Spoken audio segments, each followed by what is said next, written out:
பேர் கனகராஜுங்க, வடசூர்லேருந்து வர்றேங்க. இதில் கோழி பண்ணைக்கு வள சொல்லியிருந்தேங்க. கோழி பண்ணை இப்போ நான் ஸ்டார்டிங்க இப்போ தான் புதுசாக ஆரம்பிக்கிறேன். இப்போ ஒரு 3500 ஸ்கொயர் ஃபீட் போடுது.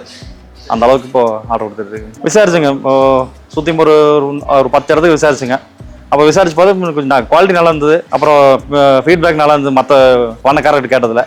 அதாச்சும் மறுபடியும் இங்கே ஆர்டர் கொடுத்தது. நாங்கள் வரவே இல்லைங்க, நாங்கள் ஃபோன் பண்ணி சொன்னதோட சரிங்க. ஃபோன் பண்ணி இன்றைக்கி தான் இங்கே வந்திருக்குங்க எடுக்கிறதுக்கு. அது கூப்பிட்டாங்க, அதனால வந்துருக்குது. விசாரிக்குன்னா அங்கேனா நம்ம போகணும், அடிக்கடி போய் பார்க்கணுங்க, எப்போ ஃபினிஷிங்காக கேட்டே இருக்கணும். இங்கே அந்த பிரச்சனையும் இல்லைங்க. ஒன்ஸ் நம்ம சொல்லிட்டோம்னா மறுபடியும் அவங்களே கூப்பிட்றாங்க அந்த டயத்தில். அதுதான் 1.25 வாங்கிக்கிறேங்க. டாட்டாலுக்கு வாங்கியிருக்குங்க. 6 அடி 6.25 அடி வாங்கிக்கிறேங்க. கேரண்டியோடு கொடுக்குறாங்க. நல்லா இது இல்லைங்க, எடுத்துங்க. நமக்கு எடுக்கலைங்க, நம்ம ரிலேஷன் எடுத்துருக்க. அப்படி அது அவங்க முதல்ல விசாரிச்சுங்க. அப்புறம் மறுபடியும் இப்போ ஒரு மட்டும் விசாரிச்சு பார்த்தாலும் மறுபடியும் இது நல்லா இருந்தது. சரி, நார்மல் ஓட்டுறதுல நம்ம கொஞ்சம் அதிகமாக கேட்டிருந்துங்க. சைஸ் சிறுசாக வேணும், ஹைட் அதிகமாக வேணும். அது கரெக்டாக அது பண்ணி கொடுத்துட்டாங்க.